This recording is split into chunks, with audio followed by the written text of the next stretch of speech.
ever have a cordless phone? Yes, with caller ID. Okay. Yes, my mum invested in it when I think my parents divorced, and she wanted to know like who was calling her. Obviously, like not, in terms of like dating, I think, like if a guy was calling her or whatever. But you could only see the number, not the name. Yeah. So yeah, that was a nightmare. That was an interesting kind of stopgap solution between a landline phone and a mobile phone, because all mobile phones now, they show who's calling unless it's set to private or whatever. But yeah, that was cool. It was like, you could buy this thing for like $100 and plug it into the phone and it would tell you the number. We got our first cordless phone. It had a dock that had like a speaker on it, and then you could take the handset off. Oh yeah, that's like the dock. Yeah. And you could. And that was like plugged in, and you take it off. Yeah. Yeah. Charged it. So you could walk around the house with the cordless bit, but then also someone else could turn the speaker button on and like sort of listen in on your phone call like that. Listening in, yes. So that was the first cordless phone we had, and then after that we got like another one, a different one that didn't allow that. It was only like, you could only have one hand. If you picked up the handset and you were using that, you couldn't use the dock. And it actually had multiple handsets. It had 3, so we had them placed around the house. But if someone called, the first person who picked up got it. And one time, I swear this happened, I was going to make a call, I picked up the phone, I could hear someone talking, and I'm like, that's not supposed to happen.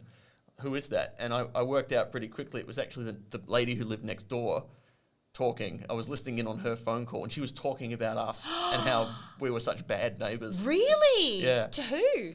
I don't know, some other guy who was on the phone. Another neighbour maybe on the other side. Yeah. Wow. And I why were you bad neighbours? What were you guys doing? Throwing parties or like? No, I think she was just a barking dog. Horrible old lady who didn't have anything else to do. She would always call the council all the time, like over anything. Like my dad had like done something to the roof. He'd like my dad's an engineer. He'd fix the gutter or something like that.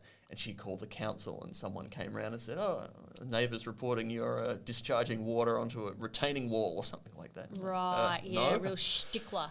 And she had 2 garages, and she didn't use one of them. But if like a car was like just a little bit too far over the curb and it was blocking access, she'd come around and complain, "I need access to my garage at all times." Even that's the type A personality right there. Yeah, they get really upset if everyone doesn't obey the rules. So she was complaining about us throwing parties or something like that, which I think we lived there 20 years. I think we threw a welcome, like a housewarming party, and then maybe my dad's 50th, that was it.